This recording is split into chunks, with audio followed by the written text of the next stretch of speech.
Welcome dear students. आज हम topic पढ़ेंगे रिफ्लेक्शन एंड रिफ्रैक्शन। ये एनसीईआरटी 10th स्टैंडर्ड उसका एक बहुत ही इंपॉर्टेंट टॉपिक। इस टॉपिक में कई बच्चों को ऐसा होता है कि लाइट के न्यूमेरिकल सॉल्व करने में तकलीफ महसूस होती है। 10th स्टैंडर्ड में पूरे 10th स्टैंडर्ड में 2 चैप्टर ऐसे हैं जिसमें नंबर ऑफ न्यूमेरिकल्स ज्यादा होते हैं। एक चैप्टर है इलेक्ट्रिक करंट या इलेक्ट्रिसिटी बोला जाता है जैसे, और दूसरा है लाइट। लाइट में आगे चल के आप और हम रिफ्रैक्शन सीखेंगे।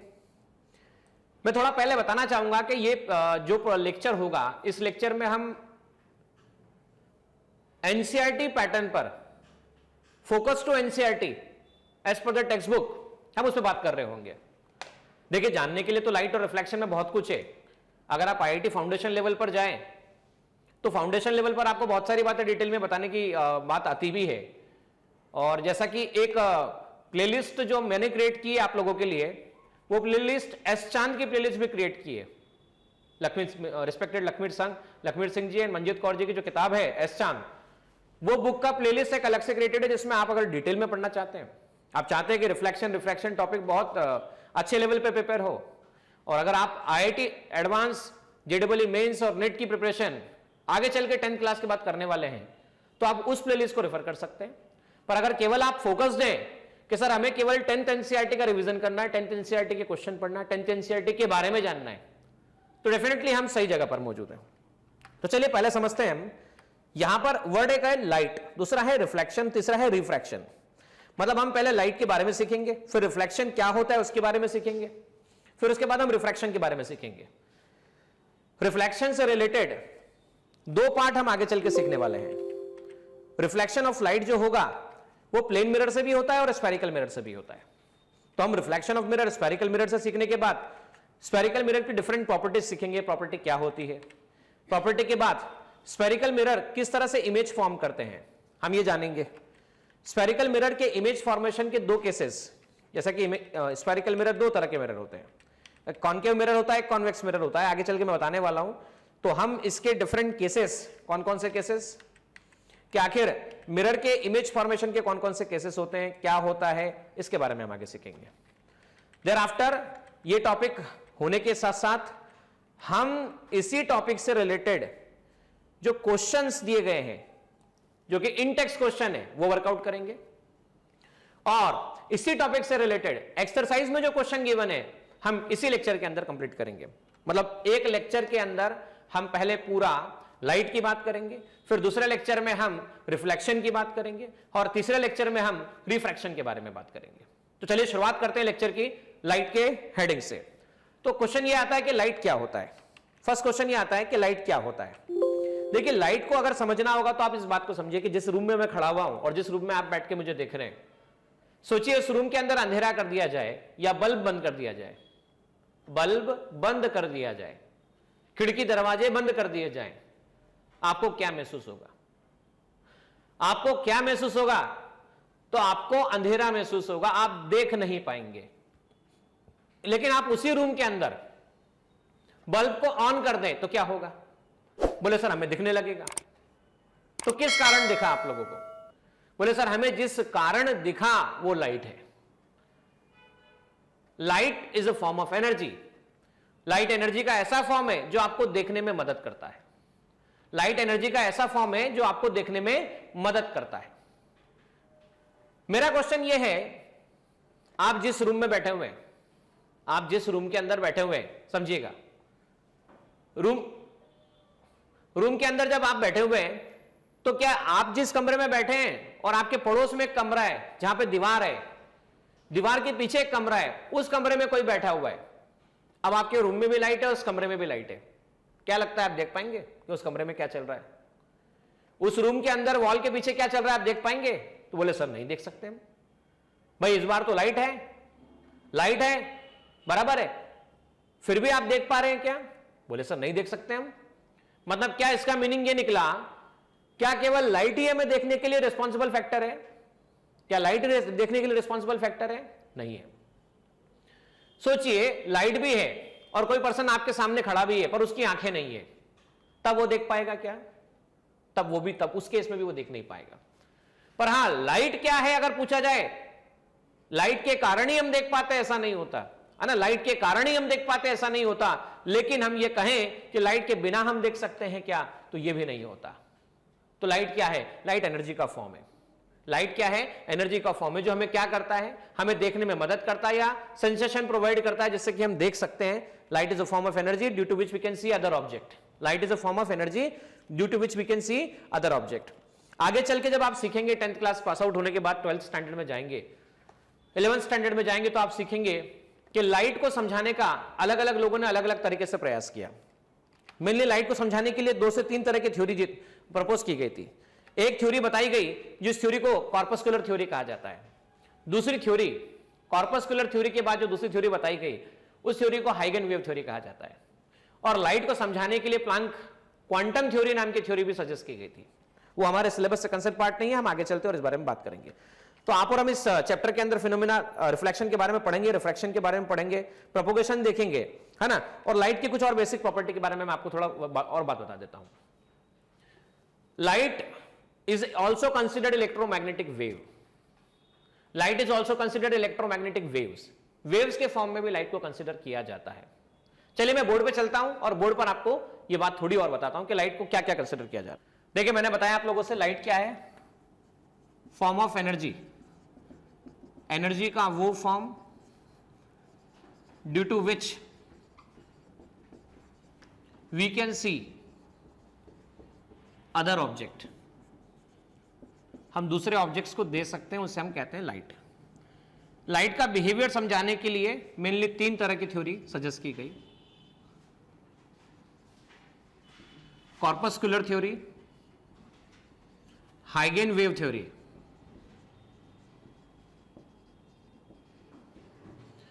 कॉर्पस्कुलर थ्योरी, हाइगन वेव थ्योरी, और तीसरी थ्योरी जिसे हम कहते हैं प्लांक क्वांटम थ्योरी। देखिए, अलग अलग थ्योरी के हिसाब से अलग अलग फिनोमेना शो करती है। अब लाइट के इफेक्ट क्या है?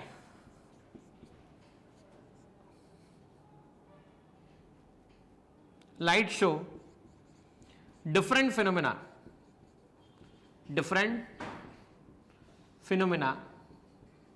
Under different condition.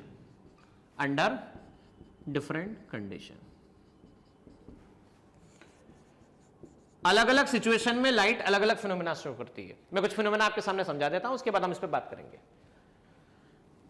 देखिए, पहला फिनोमेना जो आपने 6th या 7th स्टैंडर्ड में सीखा था, आपने एक कार्डबोर्ड लिया था, कार्डबोर्ड लेकर आपने उसमें होल किया था।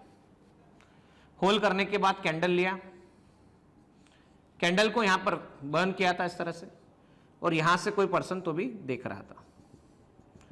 देखते समय आपको यह महसूस हुआ कि लाइट ट्रेवल है। आपने यहां से एक्सपेरिमेंट से कंक्लूड किया था कि light travel in straight line. Light कौन से लाइन में ट्रेवल करता है? स्ट्रेट लाइन में ट्रेवल करता है। दूसरा फिनोमेना लाइट का ऐसा होता है कि मान लीजिए कोई सरफेस है, मान लेता हूं मैं सरफेस है, उस पर लाइट आती है, टकराती है और सेम मीडियम में लौट जाती है। लाइट आती है, टकराती है, सेम मीडियम में लौट जाती है। इसे हम कहते हैं रिफ्लेक्शन फिनोमेना। लाइट के अदर फिनोमेना में एक फिनोमेना और है। आपने मछली को देखा है? आपने मछली को देखा है? फिश को? बिल्कुल देखा है सर। फिश कहां पर होती बताओ तो? बोले सर फिश तो पानी में ही होती है सर। मान लो ये कंटेनर है, कंटेनर के अंदर कॉइन रखा हुआ है, कंटेनर के अंदर फिश रखी हुई है, कंटेनर के अंदर कॉइन है, कंटेनर के अंदर फिश है, ठीक है। कंटेनर के अंदर कोई रॉड रखी हुई है। आप देखने वाले जो पर्सन है वो बाहर खड़े हुए, आपकी आंखें बाहर है, आप जो ऑब्जर्व कर रहे हैं वो बाहर से ऑब्जर्व कर रहे हैं। तो क्या होगा? कॉइन कहां रखा हुआ है? बोले सर वाटर के अंदर। फिश कहां पर है?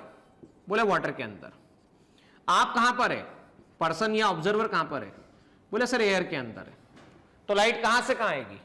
बोले सर वाटर से ट्रेवल करते हुए एयर तक आएगी, क्योंकि आप उसे देख पा रहे हैं। वाटर से ट्रेवल करके एयर में आई, मतलब मीडियम बदल गया। जब मीडियम बदलेगा, लाइट मीडियम बदलकर चेंज होकर जब लाइट ट्रेवल करके आएगी तो इस फिनोमेना को जब हम स्टडी करेंगे इसे हम रिफ्रैक्शन नाम देंगे। 3 main phenomena, straight line propagation, reflection, refraction. आगे लाइट के और भी फिनोमेना है, जिन फिनोमेना के केवल मैं नाम डिस्कस कर रहा हूं, क्या होता है इसके बारे में हम ज्यादा डिटेल में बात नहीं करेंगे, लेकिन फिर भी आप सुन लीजिए, आपको जानकारी होना चाहिए। Reflection, straight line propagation, refraction, light के फिनोमेना में एक फिनोमेना और सुनेंगे आप, इंटरफेरेंस, इंटरफेरेंस के साथ साथ डिफ्रैक्शन, डिफ्रैक्शन के साथ साथ आगे हम चलेंगे तो पोलराइजेशन, पोलराइजेशन फिनोमेना के बाद अगर हम बात करें तो लाइट के और फिनोमेना में photo electric effect, photo electric effect,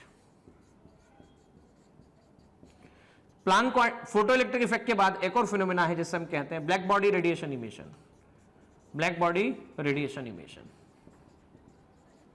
ठीक है, यह फिनोमेना आगे चल के आप इस चैप्टर में जो फिनोमेना पढ़ने वाले हैं उन फिनोमेना में आप और फिनोमेना सीखेंगे जिसे हम कहेंगे डिस्पर्जन, डिस्पर्जन के साथ साथ आप और हम देखेंगे स्कैटरिंग फिनोमेना, ये सब हम फिनोमेना पढ़ने वाले हैं। तो ये सब क्यों होता है, कैसे होता है, किन कंडीशन में होता है, इन्हें समझाने के लिए तीन लोगों ने मेनली वर्कआउट किया तो बहुत सारे लोगों ने, तीन के कंट्रीब्यूशन थ्योरी के फॉर्म में कन्वर्ट हो पाए। पहला था न्यूटन कॉर्पस्कुलर थ्योरी, दूसरा था हाइगेन वेव थ्योरी और तीसरा था Planck quantum theory. Newton corpuscular theory के हिसाब से लाइट छोटे छोटे स्मॉल पार्टिकल से बना होता है जिसे हम क्या कहते हैं, कॉर्पस्कल्स कहते हैं। वेव थ्योरी के हिसाब से लाइट वेव के फॉर्म में ट्रेवल करता है। ऑल्दो एनसीईआरटी में बात डिस्कस नहीं की गई डिटेल में, लेकिन मेरा यहां बताना इसलिए जरूरी है क्योंकि मैं आपको आगे फ्रीक्वेंसी वेवलेंथ वर्ड यूज करूंगा, वहां पर यह बात जरूरत लगेगी।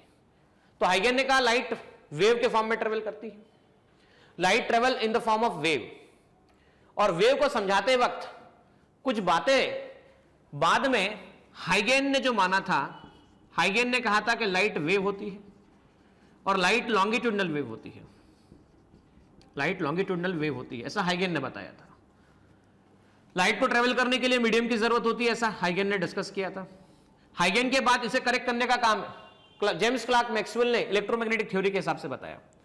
जेम्स क्लार्क मैक्सवेल ने बताया कि लाइट एक इलेक्ट्रोमैग्नेटिक वेव होती है, जहां पर वर्ड क्या बता रहा है, इलेक्ट्रो, उसके बाद क्या आ रहा है, मैग्नेटिक, और उसके बाद फाइनली क्या आ रहा है, तो वेव। इलेक्ट्रोमैग्नेटिक वेव मतलब light consist electric field as well as magnetic field and perform the motion. Light क्या करती है, लाइट कंसिस्ट करती है इलेक्ट्रिक फील्ड, लाइट क्या कंसिस्ट करती है, मैग्नेटिक फील्ड, और मोशन करती है। और ये जो मोशन होता है लाइट का मोशन, जो लाइट मोशन कर रही होती है वो किस तरह से मोशन कर रही होती है, देखिए ये आपके पास में कुछ इस तरह से, ठीक है, ये मान लीजिए इलेक्ट्रिक फील्ड है, ये कौन सा फील्ड है, इलेक्ट्रिक फील्ड। मैग्नेटिक फील्ड में यहां से मतलब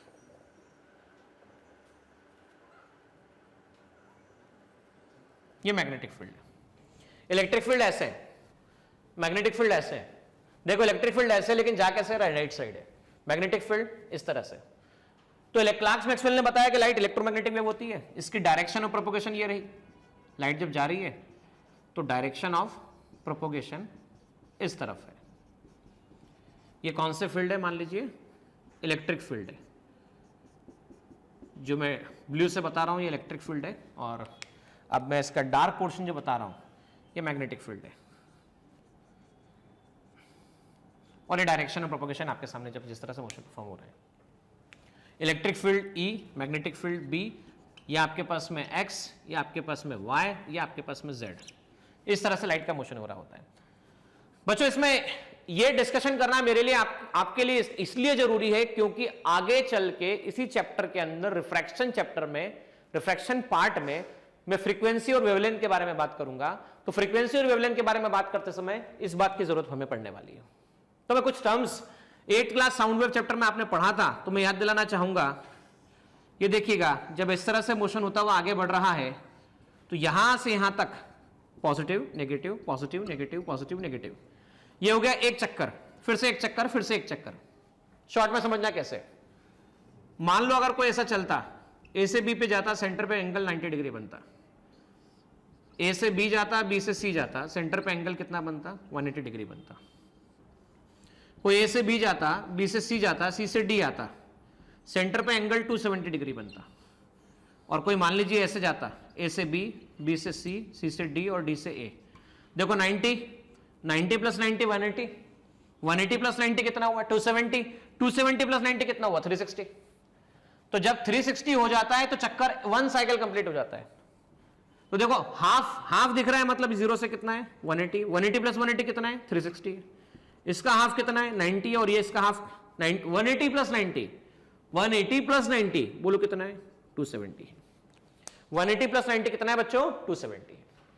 बताना क्या चाहता हूं, इससे रिलेटेड बात है, समझिएगा। पहला पॉइंट यहां पर डिफाइन होगा जिसे हम कहेंगे time period.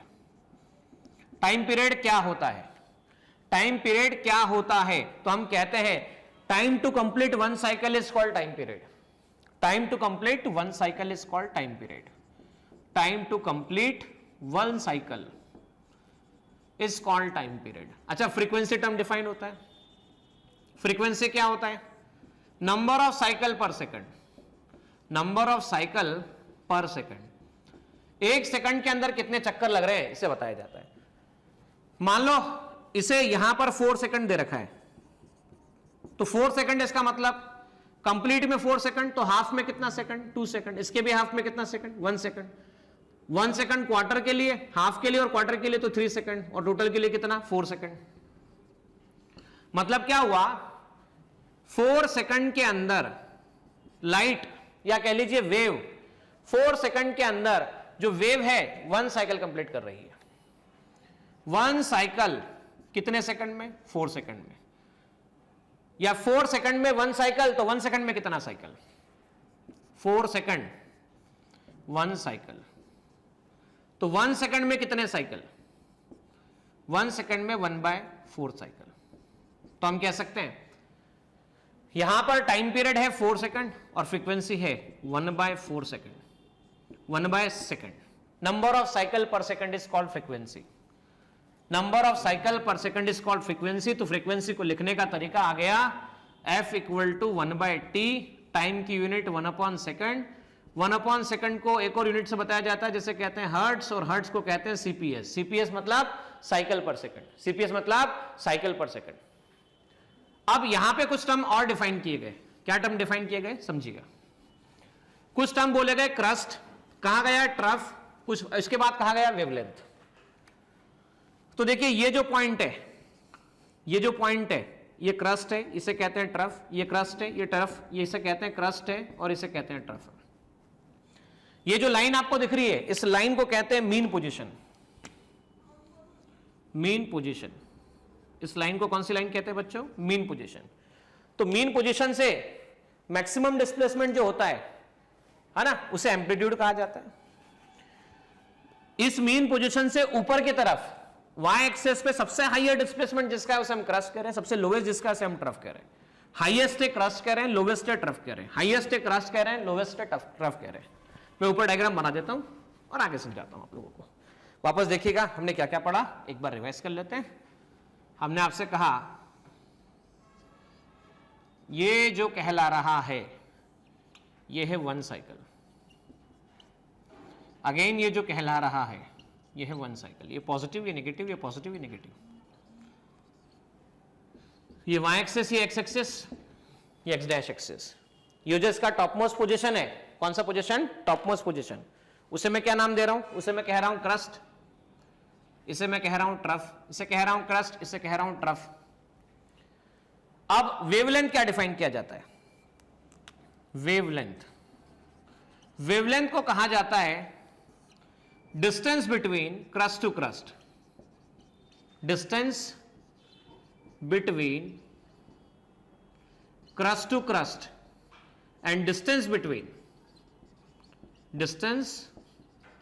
Between trough to trough. Crest से क्रस्ट में और ट्रफ से ट्रफ में जो डिस्टेंस होता है उसे हम क्या कहते हैं? वेवलेंथ कहते हैं। समझाता हूं इसका मतलब क्या है। भाई ये रहा क्रस्ट, ये रहा क्रस्ट में जो ये डार्क लाइन इस तरह से आपके सामने बना रहा हूं, ये हो गया 1 वेवलेंथ। सर इसको और अच्छे तरीके से समझाइए। मैं इसको और अच्छे तरीके से समझा देता हूं कि वेवलेंथ क्या होगा। देखो यहां से ऐसा गया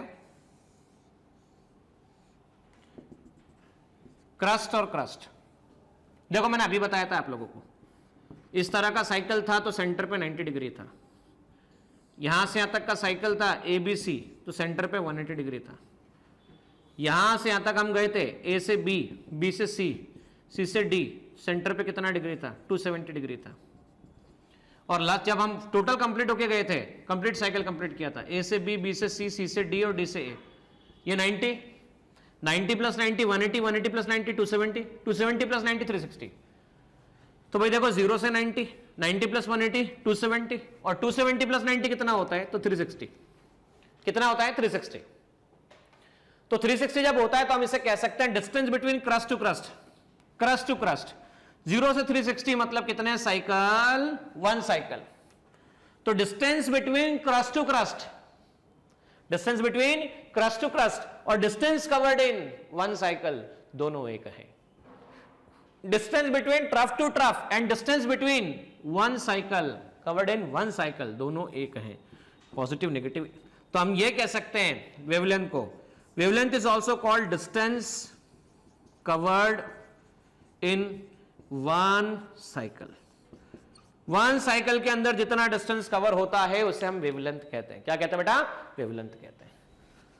तो वेवलेंथ को लैम्डा से बताया जाता है। Wavelength is represented by lambda. तो मैं यहां से लैम्डा बता देता हूं।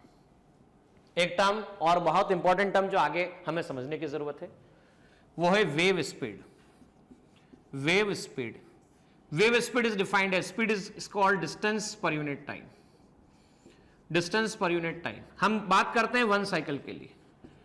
1 साइकिल के लिए, for 1 cycle distance covered is given by lambda and time to complete 1 cycle, बोलिएगा टाइम टू कंप्लीट 1 साइकिल क्या है बच्चों? टाइम टू कंप्लीट 1 साइकिल, बोले सर टाइम पीरियड है। सर टाइम पीरियड को किससे बताते हैं? तो बोले सर लैम्डा से बताते हैं, टी से बताते हैं। तो वेव स्पीड क्या आ गया? Lambda by T. Wave speed क्या आ गया? लैम्डा बाय टी, मतलब लैम्डा इंटू 1/t। और अभी मैंने बताया था फ्रीक्वेंसी के बारे में, frequency is defined as reciprocal of time period. Frequency is defined as reciprocal of time period. तो मैं कह सकता हूं v equal to lambda into F, या f इक्वल टू कहा जा सकता है v by lambda. f equal to कहा जा सकता है v बाय लैम्डा। फ्रीक्वेंसी आ गई, स्पीड अपॉन वेवलेंथ। फ्रीक्वेंसी आ गई, स्पीड अपॉन वेवलेंथ। तो देखो मैंने आपसे लाइट के बारे में क्या क्या डिस्कस किया, लाइट क्या होती है इसके बारे में डिस्कस किया, लाइट का क्या क्या फिनोमेना हम पढ़ने वाले हैं इसके बारे में डिस्कस किया, लाइट की प्रॉपर्टीज क्या होती है, लाइट को समझाने के लिए कितनी थ्योरीज दी गई, और लाइट को जब हाइगन वेव थ्योरी से समझाया गया तो भले एनसीईआरटी में बात आपको नहीं बताई गई, लेकिन एनसीईआरटी को समझने के लिए यह बात जरूरी है जो कि मैंने आपसे शेयर की, जिसमें मैंने आप लोगों से चर्चा की टाइम पीरियड किसे कहते हैं, फ्रीक्वेंसी क्या होती है, क्रस्ट टू क्रस्ट डिस्टेंस क्या होती है, वेवलेंथ क्या होता है, और वेवलेंथ के साथ साथ वेव स्पीड क्या होती है। अगले लेक्चर में आप और हम मिलेंगे। लेक्चर का टॉपिक जो होगा वो होगा रिफ्लेक्शन ऑफ लाइट। हम रिफ्लेक्शन ऑफ लाइट में रिफ्लेक्शन बाय कर्व मिरर, जो कि प्लेन मिरर, जो कि आपके एनसीईआरटी के पोर्शन में गिवन नहीं है, उस पर हम ज्यादा बात नहीं करेंगे, लेकिन रिफ्लेक्शन बाय कर्व मिरर के बारे में हम जरूर बात करेंगे, जो कि आपके एनसीईआरटी के पोर्शन में गिवन है। तो चलते हैं, मिलते हैं नेक्स्ट लेक्चर में। और अगर आप अच्छा आउटपुट निकालना चाहते हैं, आप चाहते हैं कि आपको एनसीईआरटी बहुत अच्छे समझ में आए, तो इस लेक्चर को पढ़ने के साथ साथ नोट्स बनाते चले भाई, लिखते चले, नोट्स बनाते चले, एनसीईआरटी को पढ़ते चले, लिखते चले, नोट्स बनाते चले।